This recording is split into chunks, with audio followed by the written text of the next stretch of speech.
Vosotros pues oraréis así: Padre nuestro que estás en los cielos, santificado sea tu nombre. Venga tu reino, hágase tu voluntad como en el cielo, así también en la tierra. El pan nuestro de cada día, dánoslo hoy. Perdónanos nuestras deudas, como también nosotros perdonamos a nuestros deudores. No nos dejes caer en la tentación, mas líbranos del mal, porque tuyo es el reino, el poder y la gloria por todos los siglos. Amén. Amén.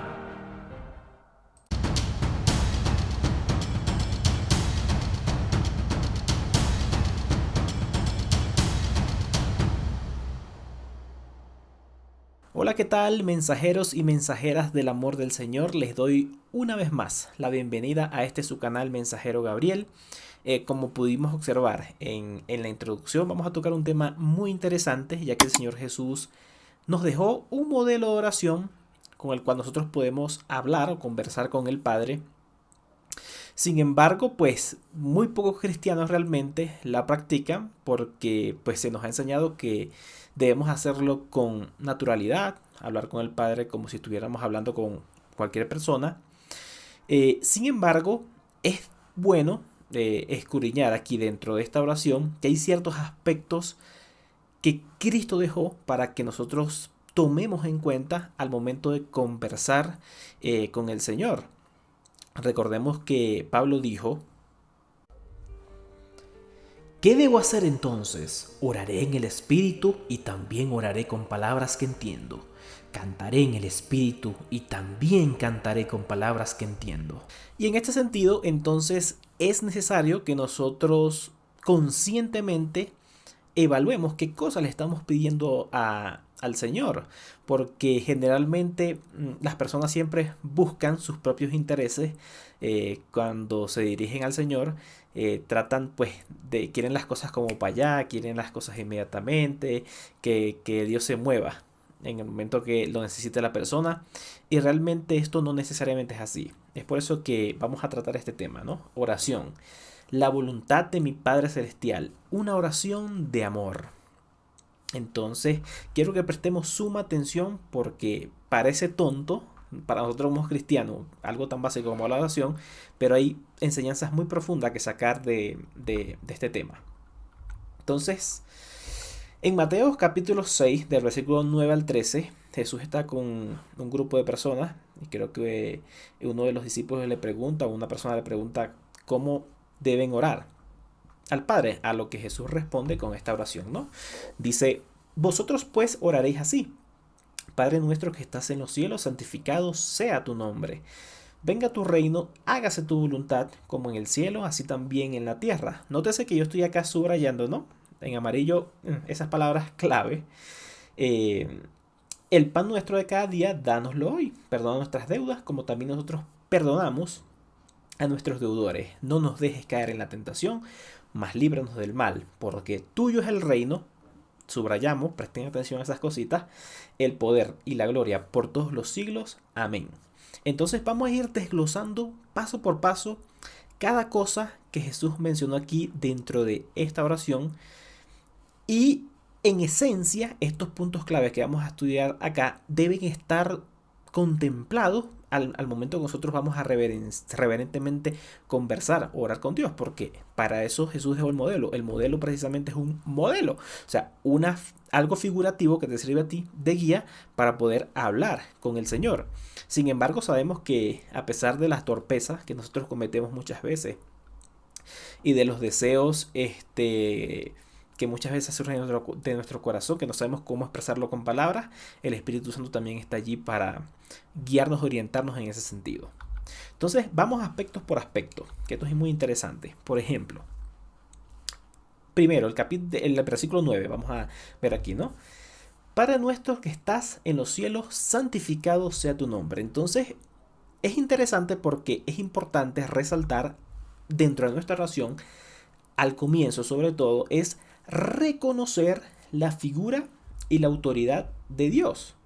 O sea, tenemos que reconocer que Él es el Padre que está más allá en los cielos, está a otro nivel, nosotros somos simples humanos, y hacerlo o dirigirnos con respeto y reverencia por ese motivo. Debemos reconocerlo, santificado sea tu nombre, como santo. Por tanto, servirlo y honrarlo como tal. Entonces, si tú lo reconoces como Padre, si tú santificas su nombre, eso implica obedecerlo, porque un buen hijo obedece a sus padres. Entonces, esa es la esencia si vamos a aplicarlo, digamos, a nuestra vida cotidiana, lo que es la relación hijo-padre. Bueno, a pesar de que hoy día está totalmente pervertida esa relación, pero usted me canta la idea.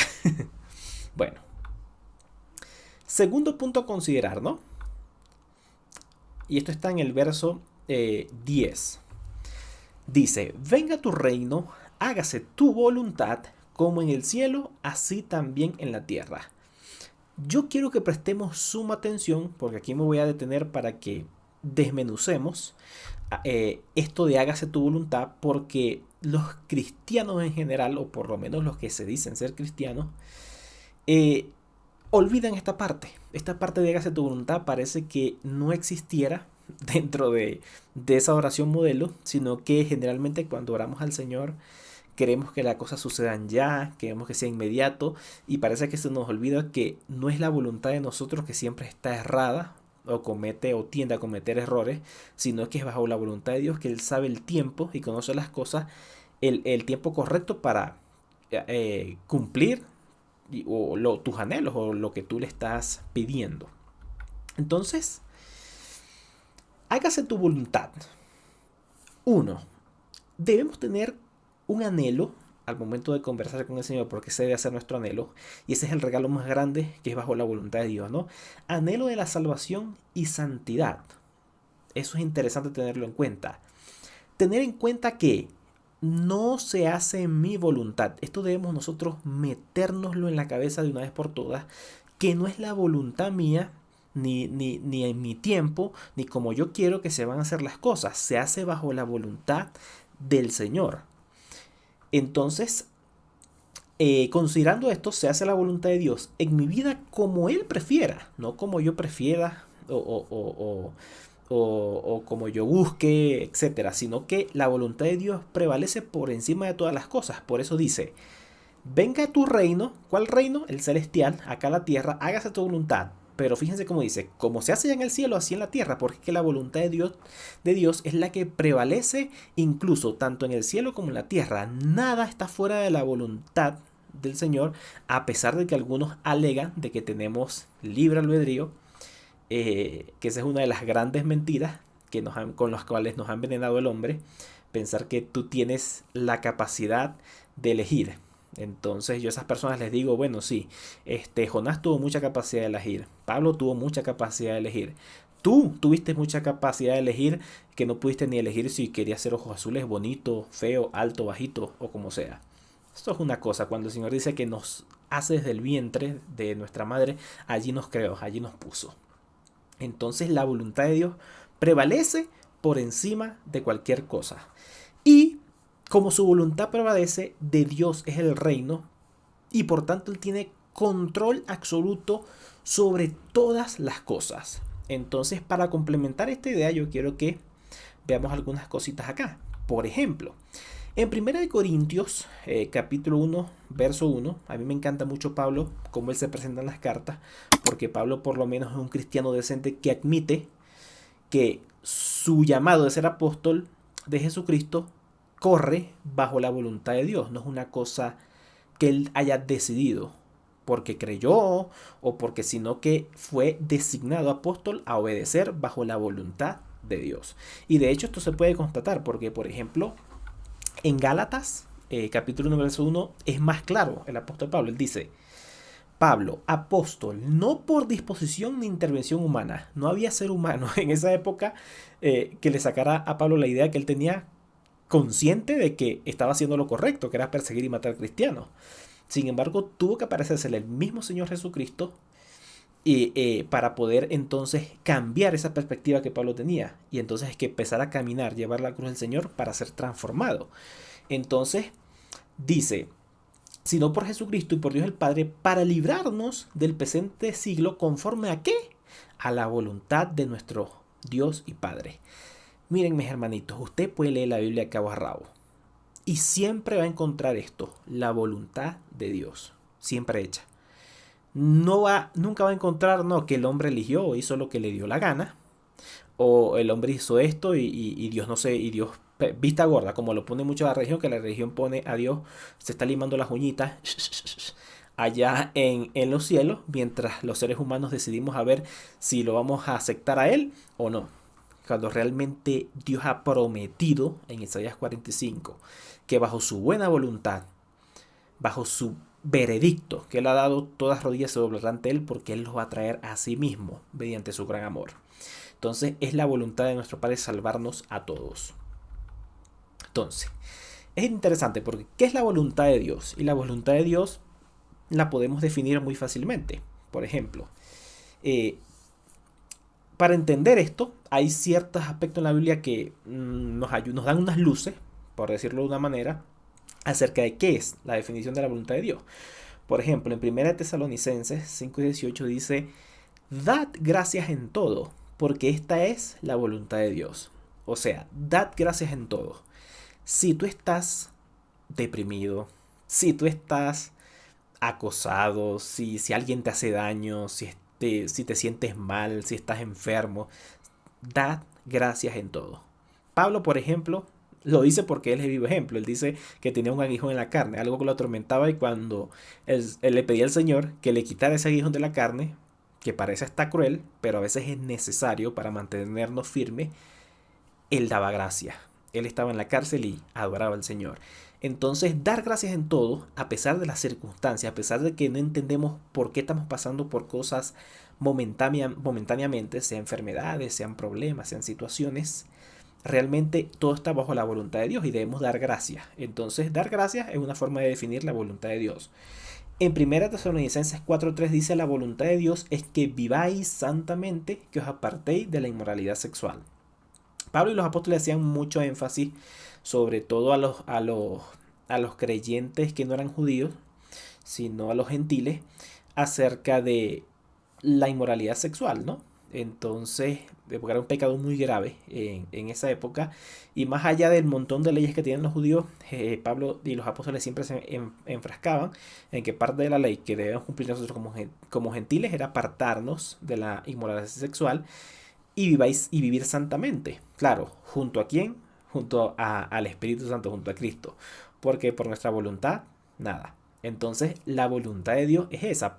Como es la voluntad de Dios, y Cristo ascendió al cielo para darnos el regalo del Espíritu Santo, nosotros a través del Espíritu Santo, por la voluntad de Dios, vivimos santamente y apartados de la inmoralidad sexual. Realmente es Dios quien lo hace en nosotros. Nosotros por nuestra fuerza no podemos. Primera de Pedro 2:15, por ejemplo, dice, porque esta es la voluntad de Dios, que al obrar bien hagáis callar la ignorancia de las personas insensatas. ¿Qué significa esto? Por ejemplo, si alguien de repente tú estás en el trabajo o en una situación muy particular y alguien viene a hacerte una propuesta que conlleva pecado, que puede ser una propuesta, no sé, que de repente engañar a una persona para sacarle dinero a cambio, por ejemplo, nosotros debemos en esas situaciones obrar de manera correcta para callar la ignorancia a esas personas insensatas que ellos ven que está bien actuar de manera, bueno, en Latinoamérica lo llamamos la viveza, ¿no? La viveza de la persona. Ay, este se aprovechó de esto y le sacó tanta ganancia de aquí, es un vivo. Entonces, aplicar la viveza nosotros como cristianos, bajo la voluntad de Dios, el Espíritu nos hace que nos comportemos correctamente y podamos denunciar en su cara a esa persona para que se demuestre en cuán ignorancia está dañando al prójimo. Y en 1 Juan 2:17 también podemos encontrar algo acerca de la voluntad de Dios. Dice, y el mundo y sus pasiones pasan, pero el que hace la voluntad de Dios permanece para siempre.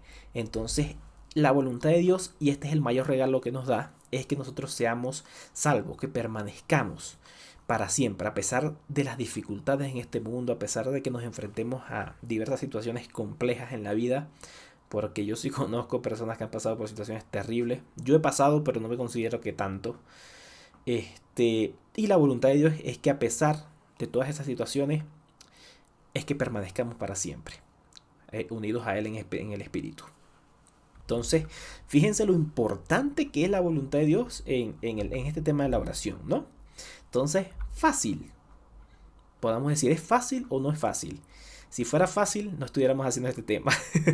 Para comenzar, no estuviéramos ni siquiera tocando este tema. Entonces dice en Efesios capítulo 6, verso 6. No solo cuando os ven como los que quieren agradar a la gente, sino como servidores de Cristo, haciendo ¿de qué? De corazón. Míreme bien, de corazón. ¿Qué cosa? La voluntad de Dios. Entonces, no es solo como hacen las religiones, porque aquí lamentablemente perdonen que ataque la religión, pero yo fui religioso, o sea, aquí no está hablando alguien que no conoce de esto, yo nací en un hogar religioso desde pequeño, y vi cómo las personas tratan amablemente a otras de manera hipócrita, o sea, solamente por llevar la armonía y el supuesto amor entre hermanos y el prójimo, pero realmente no sintiéndolo de corazón. Y entonces aquí Pablo hace esta advertencia, porque esto se veía en los tiempos de Pablo. Esto no es una cosa nueva que tú vas a ver en una iglesia. Esto es una cosa que desde allá, desde la fundación de la iglesia con Pablo y todas estas cosas y los creyentes, ya estaba sucediendo. Entonces no solamente cuando nos ven, ay, hermanitos, abracitos, cuchu, cuchu, cuchu, haciéndose cariñitos, sino cuando no los ven, debemos seguir siendo servidores de Cristo, no solamente cuando la gente los ve para que nos vean, ay, qué santitos son estos, que cómo se porta bien, que se ve una persona del Señor, qué increíble, sino detrás de bastidores, cuando no nos ven, seguir haciendo la voluntad del Señor de corazón, portándonos como servidores de Cristo. Esto es lo que nos llama aquí Pablo en Efesios capítulo 6, verso 6. Entonces, hagamos de corazón la voluntad del Señor. Entonces, ahora la pregunta es, y la voluntad de Dios, ya sabemos, ya planteamos una definición, pero entonces la pregunta que podemos hacer es, ¿la voluntad de Dios puede producir dolor? Sí, y la pregunta es inmediata porque, pues, el ser humano es muy acomodado al sentido de que se sienta en una zona de confort, se sienta muy tranquilo, y de ahí no lo sacan, como viven muchas personas dentro de la iglesia. Están en una zona de confort, se bautizaron, felices de la vida, y ahí pueden traspasar su vida tranquilamente. Ahora, ¿la voluntad de Dios puede producir dolor? Es la pregunta. Vamos a ver. Dice 2 Corintios 7:10. Porque el dolor, que es según la voluntad de Dios, produce arrepentimiento. ¿Para qué cosa? Para salvación, de lo que no hay que arrepentirse, pero el dolor del mundo produce muerte. Pablo sabía esto de primera mano. Como les mencioné antes, Pablo, el aguijón de la carne, tenía un problema serio que lo mantenía a raya para que no se fuera a vanagloriar, no cayera de nuevo en la misma cosa que él estaba en el pasado cuando era fariseo. Y el Señor lo mantenía a raya y le decía, bástate mi gracia. Pero ese dolor, que aparentemente a los ojos de muchas personas pueden ser malos, realmente produce arrepentimiento y mantiene a la persona pegada a Dios. Entonces, de ese tipo de dolor no nos arrepintamos. Ese tipo de dolor aceptémoslo y vivamos con gozo y alegría, porque ese es el tipo de dolor que produce salvación en la vida de las personas, que producen transformación. Mientras el dolor que produce el mundo te lleva a la muerte. Entonces, interesante para que reflexionemos. Miren lo importante que es la voluntad de Dios, ¿no? No es cualquier cosa. Entonces, si no es cualquier cosa, como hemos visto, ¿cómo es posible que nosotros tendamos a dejar de lado en nuestras oraciones el hágase tu voluntad? Eso es una cosa vertical, que de todo lo que vamos a ver es una de las cosas más importantes que nosotros debemos considerar cuando hablamos con el Señor. Que no es mi voluntad, es la de Él, la que se mantiene. Sigamos ahora entonces en Mateo, capítulo 6, verso 11, dice, el pan nuestro de cada día, dánoslo hoy. Esto es una cosa muy importante, mi hermano, porque debemos entender que si tenemos un Padre Celestial, como Padre, Él nos suple todas las necesidades, así como Jesús mismo lo dijo.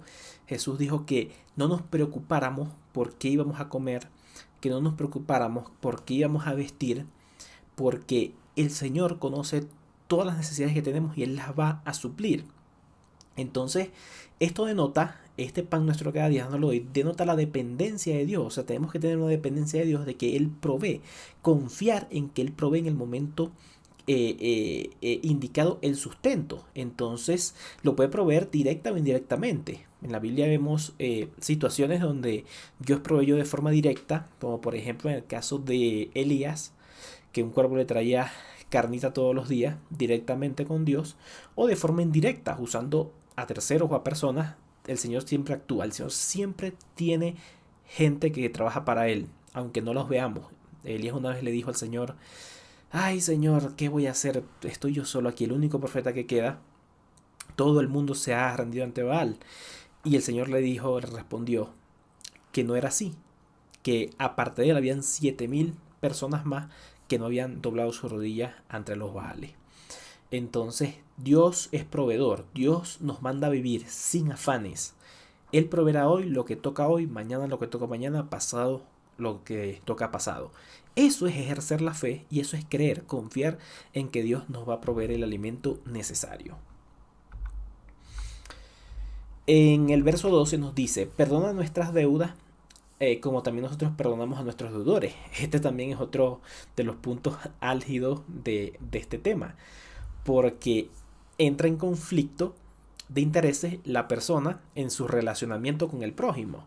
Porque aquí nos está exhortando Cristo que en nuestras oraciones es necesario que vengamos al Señor habiendo ya perdonado al prójimo, al hermano, a la hermana, al papá, a la mamá, al abuelo, a la abuela, a quien sea que te haga daño, ya lo hayamos perdonado. Porque si nosotros perdonamos a nuestros deudores, entonces el Señor nos perdonará nuestra deuda.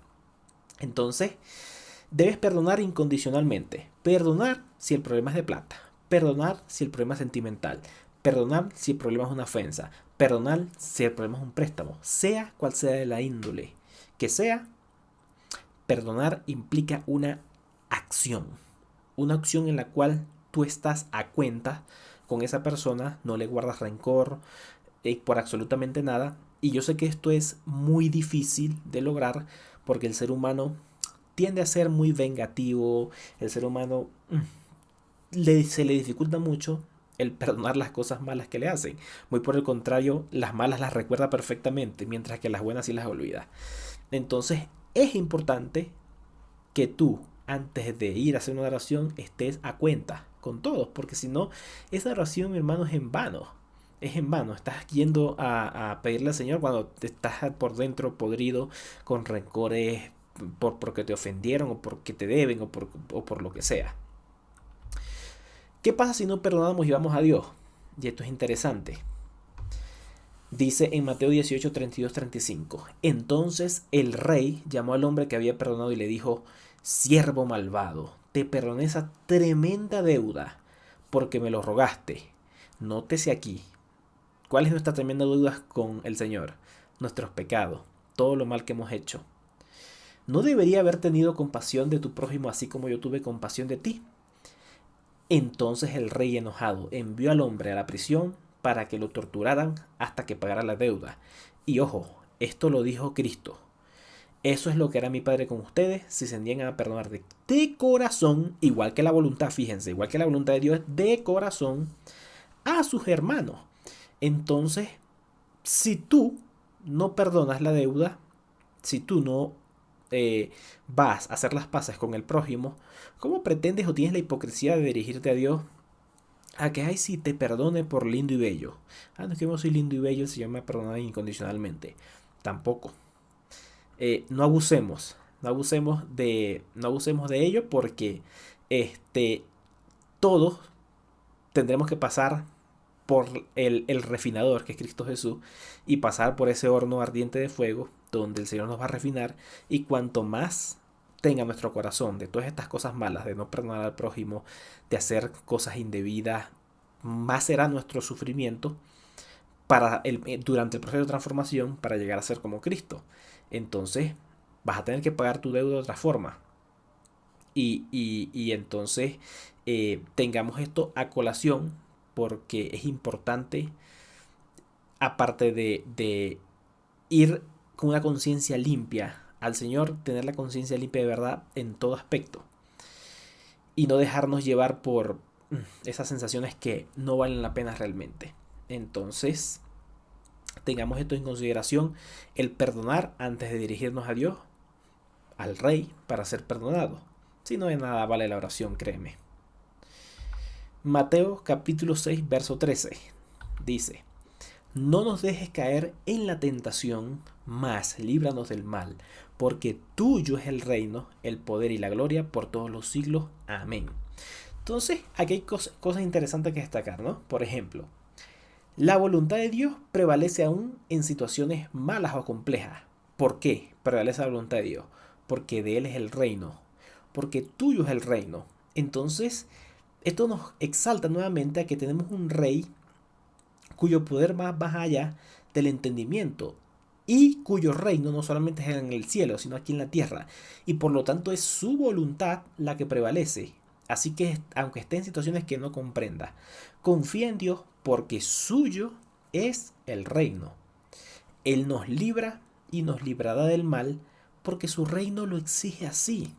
Su reino es perfecto. Este proceso en la tierra es simplemente un proceso temporal, es un proceso por el cual nosotros estamos siendo pulidos, refinados, para poder ser dignos de heredar el reino de los cielos. Entonces no debemos preocuparnos por las diferentes adversidades o situaciones que nos suceden en la vida, sino por el contrario, a pesar de la situación, confiar en Dios que Él nos va a librar y nos librará. Eso es categórico. ¿Por qué? Porque el Señor lo ha prometido. Entonces, en conclusión, no basta, mi hermano, que usted ore por orar o por salir del paso o que usted trate de imitar, porque incluso he visto, por ejemplo, a cristianos que tratan de imitar, ¿no? Entonces, no, si Daniel oraba 3 veces al día, yo voy a orar 3 veces al día para que Dios vea que soy muy bueno. Tampoco funciona así. O sea, no trates de ser hipócrita con el Señor, sino ora cuando sientas de corazón que vas a orar. Y segundo, mira estos elementos, tenlos en consideración, ten en consideración reconocer a Dios como el Rey absoluto, reconocer la voluntad de Dios, reconocer que Él provee y que no hay problema que tú no puedas superar en la vida acompañado del Señor, y reconocer que Él es el Rey, es de Él el reino, tanto del cielo como de la tierra. Entonces, esos aspectos claves deben estar en nuestras oraciones, por lo menos en nuestras oraciones conscientes, porque a veces hasta el Espíritu nos toma y oramos como Dios quiere, aunque nosotros mismos a veces ni nos damos cuenta. Pero cuando oremos, tengamos en consideración estos aspectos, porque el Señor no dio de balde esta oración, el Señor dio esta oración como un ejemplo, como un modelo. Y dentro de ese modelo, entonces, nosotros no vamos a arrodillarnos o a pedirle al Señor o a hablar con el Señor, a hablarle cualquier disparate, sino considerando estos aspectos que están dentro de la misma oración modelo que ofreció Jesús. Entonces, ora con disciplina, ora en el amor del Señor, ora en espíritu. Ese es mi mensaje para hoy. Bueno, mis hermanitos, mis queridos mensajeros, hasta aquí el mensaje de hoy. Espero les haya gustado. No olviden, por favor, apoyar, dejen su like. Si tienen preguntas o comentarios, dejen los comentarios. Y no olviden, por favor, suscribirse si no estás suscrito para seguir gozando de este tipo de mensajes que con el favor y la ayuda del Señor estoy trayendo recurrentemente acá en este canal. Muchas gracias por estar aquí, por disfrutar de este contenido. Se les quiere, les envío un fuerte abrazo espiritual. Hasta la próxima.